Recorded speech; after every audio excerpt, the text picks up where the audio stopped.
I'm Ron Burgundy. On tonight's show we investigate a new program the government is trying to implement. For more on this we go to our field reporter Ron Burgundy. We here at Channel 69 News heard from an anonymous source that a new government agency is buying up large amounts of land in Webster. What we found might shock you. I don't know nothing about this company. They just come down from Washington and offered me a check for 5 times what it's worth.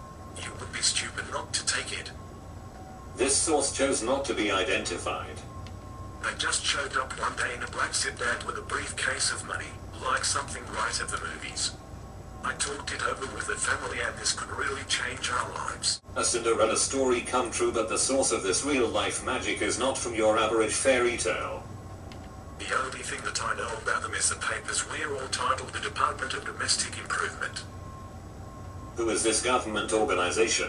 And where did they get this funding in one of the biggest government budget cuts since the Great Depression? This local man may be able to help. Hi, Billy Mays here. These 2 people from the DTI just showed up one day trying to buy my farm. The only problem was, I didn't want to sell. I enjoy my life on the farm. My family is happy here. It's not a lavish life, but it's a good life. So you did not want to sell? No, I did not.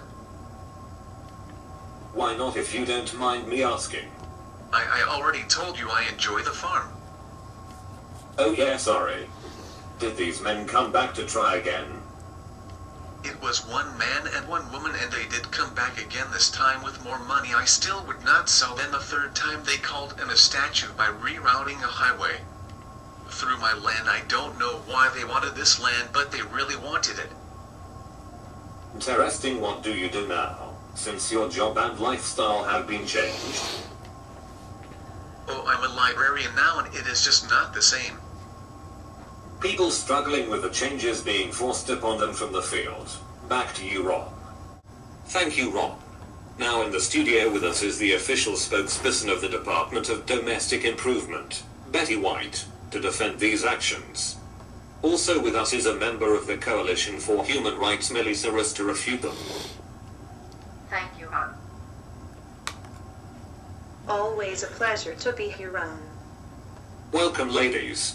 Betty, why don't you start out by telling us what this whole project that everyone is being so hush-hush about is? Well, Ron, this is going to be a facility for the mentally unfit. This way we can contain and help them adjust to society and give them the proper medical care. If by medical care you mean castration, this program is just a front for 20th century eugenics, which is a blatant violation of the basic human right to procreate. Mean surgeries to greatly improve the quality of life. For the greater purpose, we don't just chop off anything that offends. We are trying to help these people and to help America reach its pinnacle state, and being a beacon of perfection the world can turn to. Noble thoughts, Hitler. Ladies, let's keep it civil and let's use smaller words. Some of the audience might be lost. Well, Ron, what this program stands to do is something called eugenics. It's a concept that was developed in the late 19th century by Sir Francis Galudin, who believed it would reduce crime and help the economy. The basic principle of eugenics is forced Darwinism, where instead of letting certain aspects of species change and adapt over time in a natural way, people decide what aspects of a species, in this case humans, and by a principle of removing them from the breeding pool, either by incarceration or castration, thereby advancing the species. Nasty stuff there, Betty. What do you have to say about these outlandish claims? Ron, they are all fabrications of a left-wing radical group. Tell that to Cold Harbor. As I Lily, was you had your turn. Now please, Betty. Thank you, Ron. As I was saying, this facility is not designed as a castration facility. We are simply building an asylum to allow people with mild to severe mental and physical disabilities can go to receive treatment, or in the more severe cases, receive housing.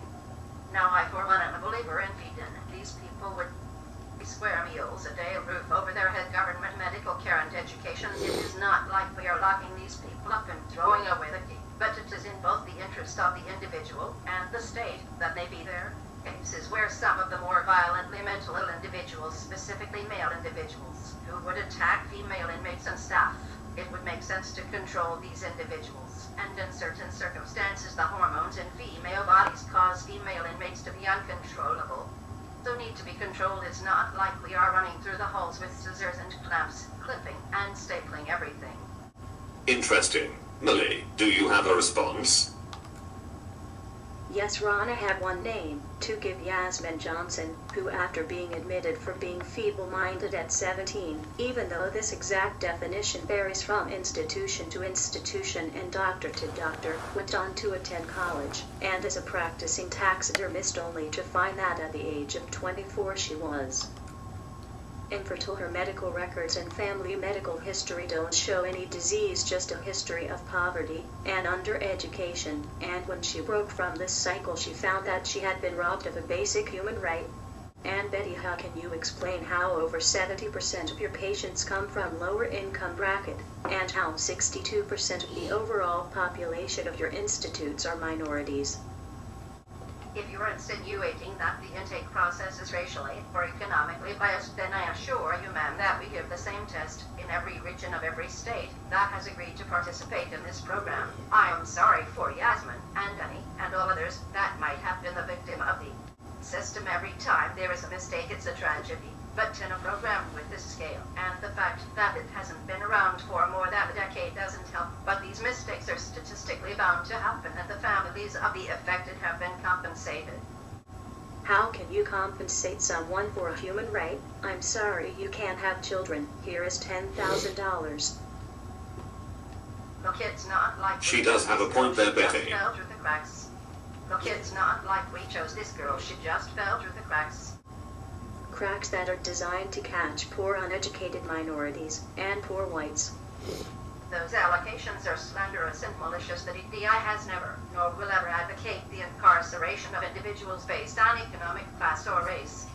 That follows under all federal guidelines and all set down by the International Federation of Eugenic Organizations. A coalition of a bunch of ex-Nazis trying to rebuild the Aryan race.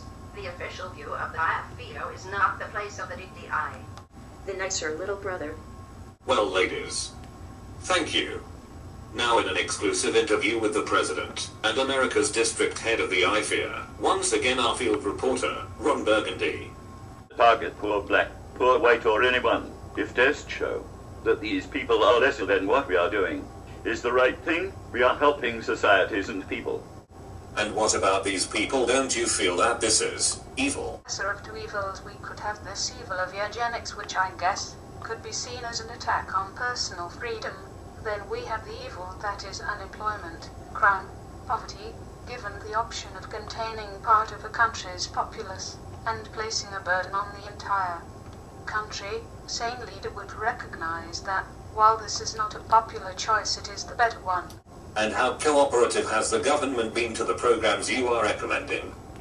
At first, the government opposed all of our suggestions, stating that we do not need to sacrifice the rights and well-being of our citizens to improve our economy. Then, with the fall of the dollar, the government was more open to them. They even asked for our help on a few of implementing the program. So you're saying that the government invited this eugenics thing into our country? Yes, semicolon, that is exactly what I was saying. Interesting. Jackie, any rebuttal? Donald, we are on the same side.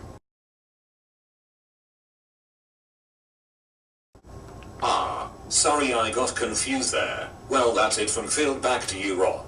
Thank you, Ron. To respond to these allegations, we requested an interview from the President, Sniffles. He declined and instead issued this statement.